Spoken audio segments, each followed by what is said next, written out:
autistic people can and do have sex. It's true.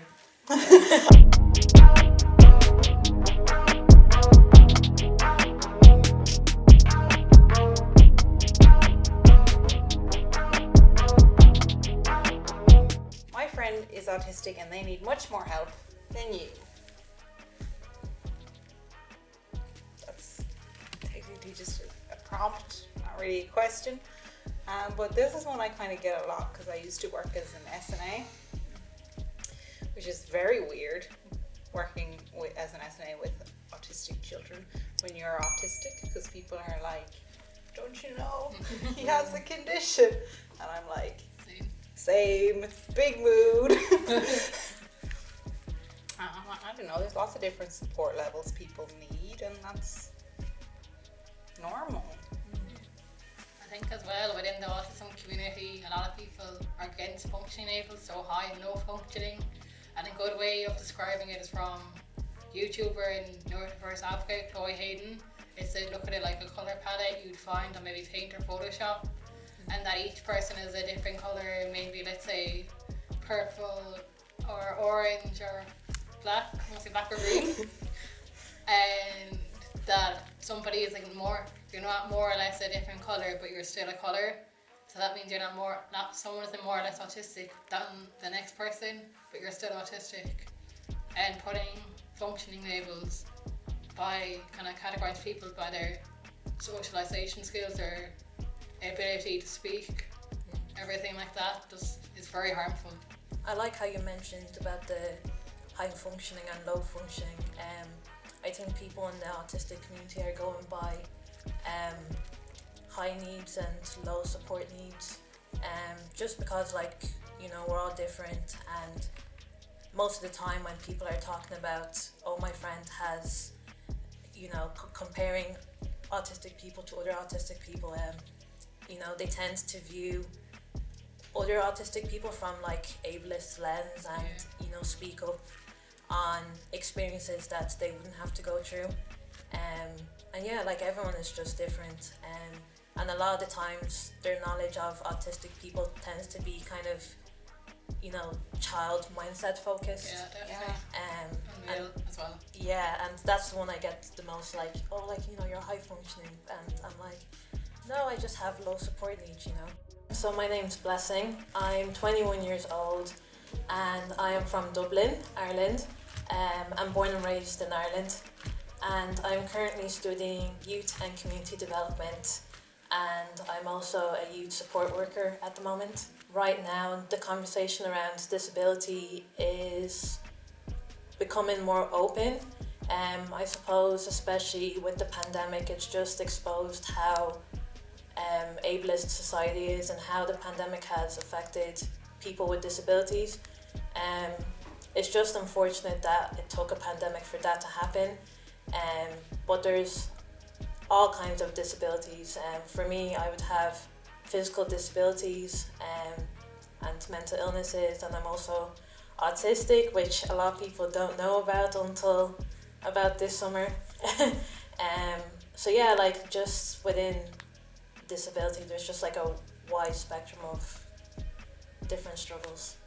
Is there a cure for autism? Who would like to answer that? No. Definitely not. Nope.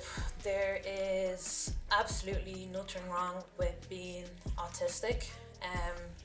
I've seen a conversation happening online at the moment. I think something to do with Spectrum 10K about there's this kind of survey or organisation in the UK who are trying to basically find a cure for autism, and a lot of the popular autistic people, they're reaching out to try and get their input on different ways of researching and curing autism, and it's there's nothing wrong with being autistic. It's just a neurological variation, and that's it. It's difficult as well because when people say they want to cure autism and I don't know, Like if I look at me as a person and someone like gave me medicine and I wasn't autistic anymore, I would not be the same person I am at all. It would change me so fundamentally. Like I can't separate my autism from myself. There are times when my autism is terribly inconvenient. But there are also times when it is like wonderful and it helps me do things and be good at stuff. Like so attention to detail for me and creativity, and like everyone's different, but I think your autism definitely gives you like skills and who you are. I think one thing I did when looking at this question was like, would you want a cure for being yourself? And just like simply existing, no. We don't want a cure for autism. Definitely, it's just the way our brain thinks and sees and behaves, and you know, even as a black woman and being autistic, like I know in the Nigerian community, the first time I got diagnosed with autism, I remember I was like brought to the pastor to like be cured and be prayed over, and like I was very high masculine as a child just due to like other things that happened as well. But you know, there'll be certain times where like I'll be obviously triggered in a certain environment, especially if it's just loud and chaotic and bright lights and everything. And obviously the way a child kind of, I don't know, reacts in a certain environment is very different to an autistic reacting in a certain environment. And I was just seen as like, you know, there's some type of demon in you and you need to be cured, and you know, all these like weird things that like bad behaviour just because it fits outside of societal norms, especially things like stimming, and like everyone does it, especially things like leg taps. Like if you look on the bus or even a family member, they're probably going to do something like a leg tap or a head scratch. It's just when you're autistic you probably do it more and you're probably more conscious and aware of doing it. Hi, I'm Charlie, I'm from Limerick and I'm currently studying a Master's in Technical Communication and e-learning part-time, and also working with disability services in the University of Limerick. There's not enough like in the media, and I think even from my final project, I think getting kind of lived experience or person first opinions and sources is better than me, especially within the media. It might be like second or third hand, but the amount of like autistic actors, directors, writers, etc., people working in the arts is quite low, and accurate representation of autism and itself is barely there. You're much more mature than I imagined. So yeah, I think that's one of like probably the most prevalent stereotypes in media, is that autistic people are children. And even with disability in general, I feel like it's a scale of either with not all neurodiverse disabilities or neurological disabilities, with things like autism, ADHD, or a child brain. With physical disabilities, you more think of like even the elderly at first, or older people. But like young adults, anyone of any age are autistic. And unfortunately that means a lot of people just don't get diagnosed or get misdiagnosed. Especially a woman, because of masking and like blending in or camouflaging. I think the Shakespeare quote, all the world's a stage and all the men and women players like sums up masking pretty well. I do think that when we talk about especially maturity and what's the exact word, infantilization? I think so. Yeah. Definitely pronounced that right. There's a lot of, and it's really complicated, but I'm just going to say it. Autistic people can and do have sex. It's true. I'm like, just put it out there in the world. Because that's like one of the first things that usually comes up is some people will be like, well, can autistic people really consent to sex or like adult relationships? And if there's one thing I wanted people to definitely know, it's that autistic people, some of them are children, obviously. I was a child once. But autistic children grow into autistic adults, and lot of them have the same needs and wants that any other holistic person would have. My name is Pauline Dunn and I'm from Portlaoise, well just outside Portlaoise, in County Laois. I'm an animator and illustrator, technically by virtue of recent graduation, and I'm a part-time arts worker. I think there's a lot of ignorance surrounding a lot of those topics about disability and like more things people don't really like to talk about. But then as well, sometimes I've noticed with like certain topics that I would say, like just to be very clear, autism is not a mental illness, but I have noticed, especially with the conversation around mental illness, a lot of people are just taking like the buzzwords around it and applying them to things that maybe they don't really need to be applied to.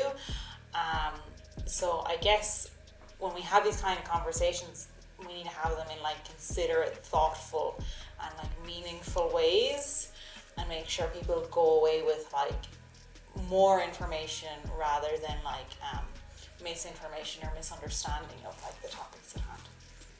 I bet you guys have kind of similar stories where you've been in conversations where you haven't, with people you haven't disclosed to, where you're talking about I literally wrote a whole, like, I haven't uploaded it yet, but I did for a creative writing module called, I took a song from another YouTuber like Jesse Page called Coming Out, and I did it as Coming Out as Autistic, because I think a lot of the time with people in the LGBTQIA plus community, I think it's a full acronym, sometimes you have to come out and you disclose it to some people versus say to others, and it depends how comfortable you are and how like what you, it's not that you're not ashamed to be autistic, it's more what other people think of autism and what they're going to think of you then. Especially if you're applying for jobs and stuff, there's always a section and it's like, if you have any extra needs you would like to add, and I'm like, okay, I'm like looking at it and I'm like, if I tell you in this like fill-in form that I'm filling in that I'm autistic, and I get an interview where I act very autistic, that will give you an explanation to why my behaviors are like not neurotypical. But also, if I put that I'm autistic on the thing, am I going to get an interview at all? Maybe not. Literally, like I've been autistic my whole life, but I've only started like telling people only this summer, like one by one, and you know, every time I say that, I see the questions going through their head being like, oh, you don't look it, you don't act it, and this, that. I would never thought that. You know, and like, you know, even when with the current job that I'm in, I only told my boss like afterwards, and then so like, you know, 2 weeks later she was like, oh, we have a training and work, and then I was like, okay, like I'll just be there to like, you know, be the undercover and like just look around and see if the training is perfect. And you know, like no training is perfect, but it was really good. But the one thing I noticed was like she kept looking at the board and then she kept looking at me, and I was like, what's on the board is talking about kids with autism, and you know, with me I'm like, I'm not a child, like I'm your colleague, like, you know. So to be working with young people and initiatives in the community in different parts of Dublin with my job, whether it's school related or, you know, community related, and it's all fun in the end. Do you have autism or are you autistic? I feel like this was originally the first question, but the file got a bit mixed up. Personally, I would say I am autistic. Yeah, with that, I would prefer to go with, you know, I'm autistic rather than I have autism, just because, again, with the awareness around autism, people think it's like, you know, an illness or a disease, and you know, when you use kind of like language like that, you'd usually say like, oh, a person with, you know, cancer, or a person with this and that, whereas like autism is just not an illness or a disease.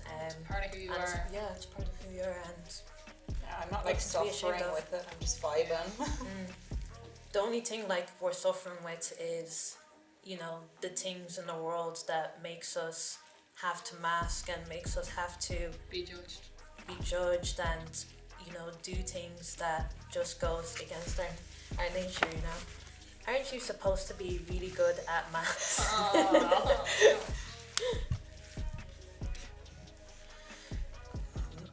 I actually really like maths, but I'm not very good at it. I know that doesn't make any sense. When I was in my leaving cert, I was in a higher level maths the whole time, and my maths teacher kept being like, Pauline, you haven't passed a test since you were in 5th year, you need to go back to pass. I was like, no, I do boring maths there. And I just like kept doing honours maths. I did actually pass my leaving cert, but I had picked courses that maths wasn't a requirement for. Because I like it, it just doesn't like me back. It's such a stereotype. I think dysophant's like one of the stereotypes because I researched them for my final year project or undergrad dissertation.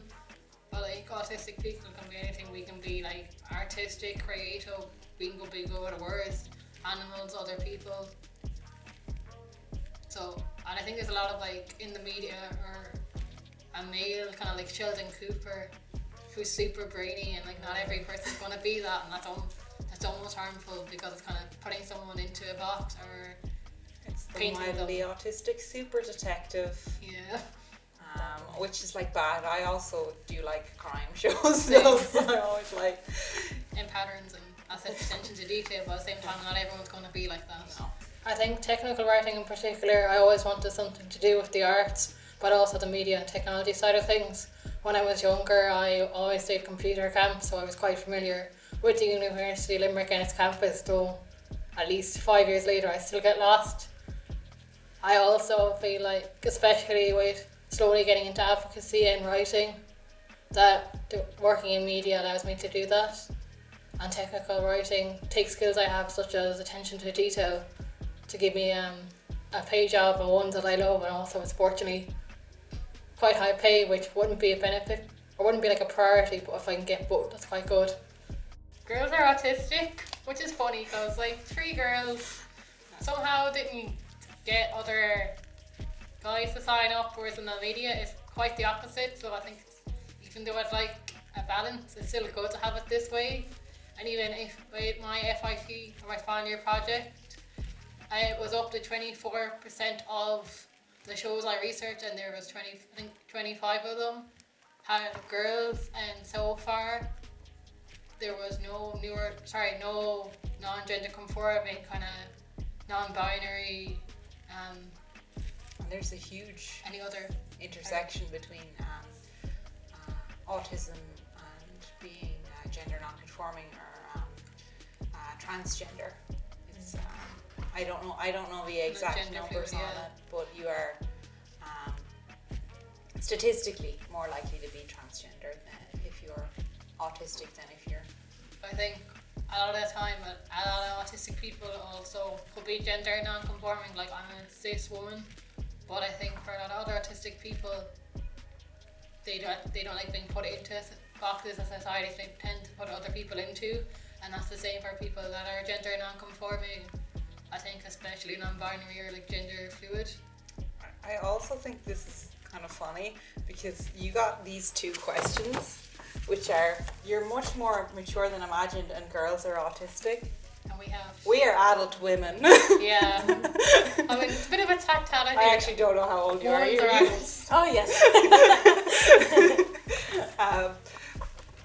So I just thought that was kind of funny, and I thought I would point it out. And I like sewing a lot. I made a quilt recently, and I really liked that. I'd never made a quilt before, and it turned out it's a quilt. You can't argue with that. It's definitely a quilt.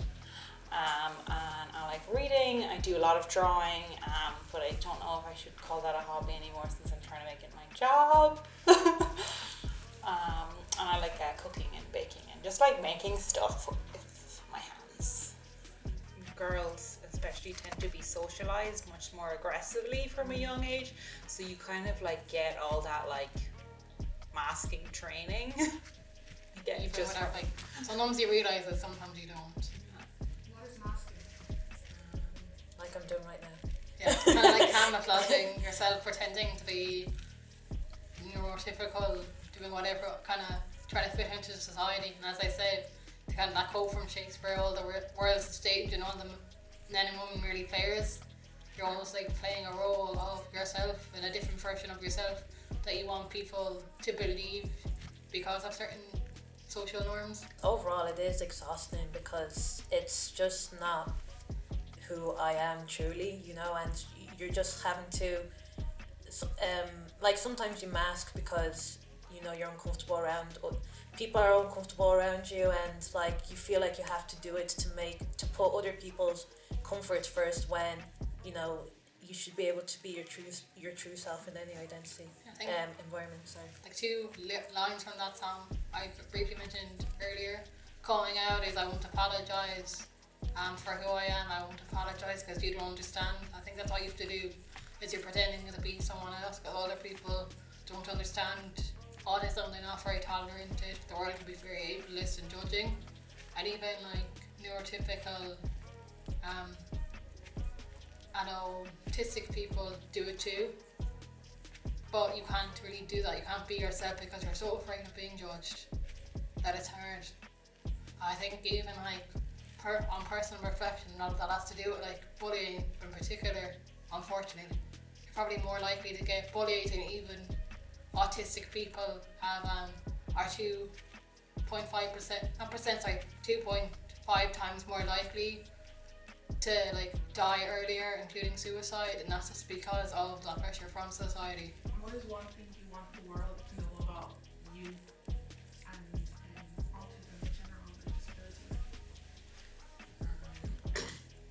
Well, I would say we're three people here with three different perspectives, but I would say I would like people to know that when you've met one autistic person, you've met one autistic person, and you can't like measure all other autistic people against that one idea that you've had in your head of what an autistic person is. I would say it's okay to be different. There's nothing to be ashamed about being autistic. And I don't know if there's going to be like parents watching this, but like really to listen to your kids rather than, you know, listen to other, I mean, you can still listen to other parents with who have autistic children, but, you know, try not to like speak over their experiences, and really just to, you know, learn from adult autistic people going forward, and just to celebrate being different, and that's really it. I think so. We're different, not less, which is kind of the catchphrase of one of my role models, Chloe Hayden. But also I like it people in the media and even those parents, peers, and especially medical professionals. I think one debate is the social versus medical model of disability, and within the autistic and neurodiverse communities, it's all about social model, and that includes having lived experience and getting actual autistic people, preferably adults, to talk about autism and to help with roles and even play those roles and help with writing and everything else within media. I'm autistic, and that gives me my passion to speak up for others. I'm autistic, but I'm like actually an adult though. Go where you're celebrated, not where you're tolerated.